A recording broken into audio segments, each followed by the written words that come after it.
Alrighty, so we've learned the chords that you're going to need to know to play a basic rag in C. Now let's learn the pattern that you need to throw them over to get some music going. You're going to be starting on your C, unsurprisingly, and you're going to play that for 2 bars.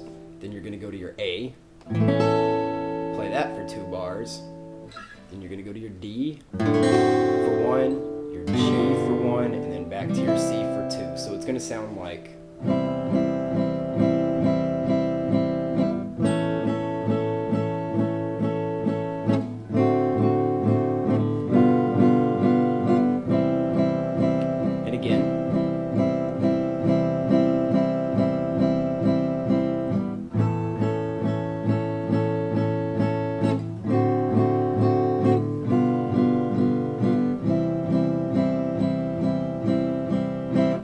The way that you play with your right hand is just a really basic alternating bass style. It gets as complex as you want it to, but for the simple stuff you can just stick to a pretty normal pattern. If you don't have your alternating bass down, there are tons of videos on YouTube. I'd recommend you check those out to kind of get that going, but your thumb needs to be able to move independently of your other fingers so that you can play your bass line with your thumb and your melody lines with your fingers.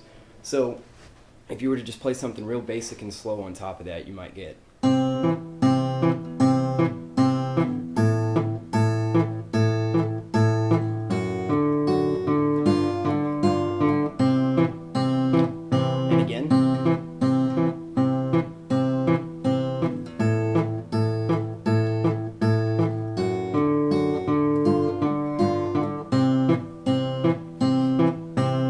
And if you listen to a lot of Blind Willie McTell or a lot of Blind Blake, that actually probably sounds pretty familiar to you because that's the pattern that most of those songs are following.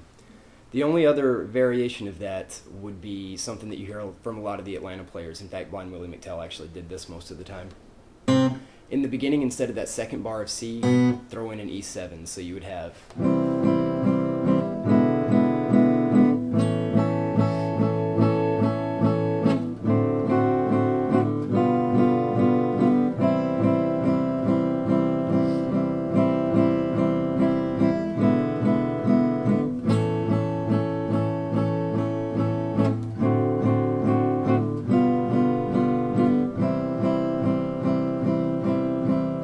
There's that. There's one other that you hear a lot in Blind Boy Fuller that we'll cover in a later video. But for now, if you can just get those 2 patterns memorized and maybe start finger picking over them a little bit, you're going to be right where you need to be. And it's kind of amazing when you break down a lot of styles of music how simple they are underneath. But don't let that fool you. If you start getting into some Blind Blake or even some Buddy Moss, this stuff gets pretty deep. But yeah, just get those down. You'll be on to the next video. I think we're going to look at some Blind Willie McTell next.